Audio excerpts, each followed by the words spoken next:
Next day या the following day लिखना है। टुडे की जगह आप जो है दैट डे लिखेंगे, यस्टरडे की जगह आप लिखेंगे द डे बिफोर या फिर द प्रीवियस डे। टुनाइट की जगह आप लिखेंगे दैट नाइट, 2 days ago की जगह आप लिखेंगे 2 days before। लास्ट वीक की जगह आप करेंगे वहां पर the previous week, last month की जगह आपको लिखना है द प्रीवियस मंथ, एगो की जगह पर आप लिखेंगे बिफोर एंड नाउ की प्लेस पे आपको लगाना है वहां पे देन। ओके बच्चों, ये मैंने आपको कुछ बेसिक जो रूल्स हैं डायरेक्ट और इनडायरेक्ट चेंज करने में वो बता रही हूँ। मैंने आपको 3 टेबल अब तक बता दिए। सबसे पहले तो रिपोर्टिंग वर्ब को कैसे चेंज करना है, उसके बाद में जो हमारी रिपोर्टिंग स्पीच है उसमें जो आपकी वर्ब की फॉर्म्स है अलग अलग वो यूज होंगे, उन्हें आप डायरेक्ट से इनडायरेक्ट में कैसे बदलेंगे वो मैंने आपको बताया। और अब मैंने आपको जो आपकी रिपोर्टेड स्पीच में ऐसे वर्ड्स यूज होते हैं जो कि टाइम, प्लेस और पोजीशन को रेफर करते हैं, उनको आप डायरेक्ट से इनडायरेक्ट में किस में कन्वर्ट करेंगे ये बताया। ये 3 टेबल आपकी बेसिक टेबल है डायरेक्ट और इनडायरेक्ट कन्वर्ट करने में, जो आप सबको लर्न करनी है, बाय हार्ट याद करनी है। अगर आपको टेबल याद हो गई तो आप इजीली डायरेक्ट और इनडायरेक्ट बनाएंगे।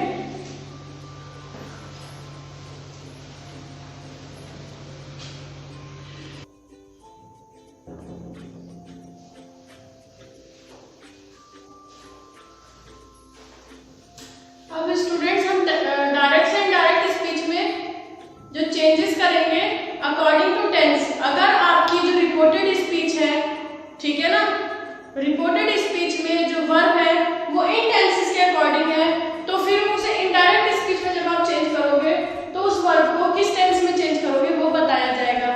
लेकिन इसके लिए सबसे पहले जरूरी क्या चीज है कि हमारी ये जो रिपोर्टेड वर्ब है ये पास्ट टेंस में होनी चाहिए। अगर ये हमारी रिपोर्टेड वर्ब प्रेजेंट टेंस में यहाँ पे से है, सेज है, ठीक है ना, यहाँ पर से लिखा है या सेज लिखा है, सेज टू लिखा है, तो हमारी जो रिपोर्टिंग स्पीच है इसकी वर्ब में चेंज नहीं आएगा, वो भी प्रेजेंट टेंस में ही रहेगी, ठीक है। लेकिन जब हमारी रिपोर्टेड वर्ब पास्ट टेंस में है तो हमारा जो अंदर का जो रिपोर्टेड स्पीच में जो वर्ब की फॉर्म है, जो हमारा टेंस है, वो इस टेबल के अकॉर्डिंग, इस लिस्ट के अकॉर्डिंग चेंज होगा। आइए चलिए डिस्कस करते हैं। सबसे पहले अगर सिंपल प्रेजेंट टेंस है, like she said I am a teacher, आपको इस टेंस से पता चलता है कि यह टेंस की क्या फॉर्म है, सिंपल प्रेजेंट टेंस है। तो आपका सिंपल प्रेजेंट टेंस डायरेक्ट से इनडायरेक्ट सिंपल पास्ट टेंस में बदल जाएगा। क्या होगा यहाँ पे, she said comma inverted comma हटा के आपने दैट लगाया, आई का या शी बन जाएगा। ये भी मैं आपको बताऊंगी प्रोनाउंस को कैसे चेंज करना है। शी एम का पॉज हो जाएगा, शी वाज अ टीचर। तो आपको ध्यान रखना है अगर डायरेक्ट स्पीच में रिपोर्टिंग वर्ब में सिंपल प्रेजेंट टेंस हो तो आपको इनडायरेक्ट को सिंपल पास्ट में कन्वर्ट करना है। प्रेजेंट कंटीन्यूअस टेंस है, the doctor said I am examining a patient, doctor ने कहा कि मैं एक मरीज को एग्जामिन कर रहा हूं, तो वो चेंज होगा पास्ट कंटीन्यूअस टेंस में। The doctor said that he was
interrogative sentences, imperative sentences, exclamatory sentences, उनका डायरेक्ट से इनडायरेक्ट कैसे बनाया जाएगा वो आपके पास नेक्स्ट वीडियो आएगा। आप इसे अच्छे से देखिएगा, आपको जो नोट्स दिए जाएंगे उन्हें प्रॉपर्ली कॉपी में लिखिएगा।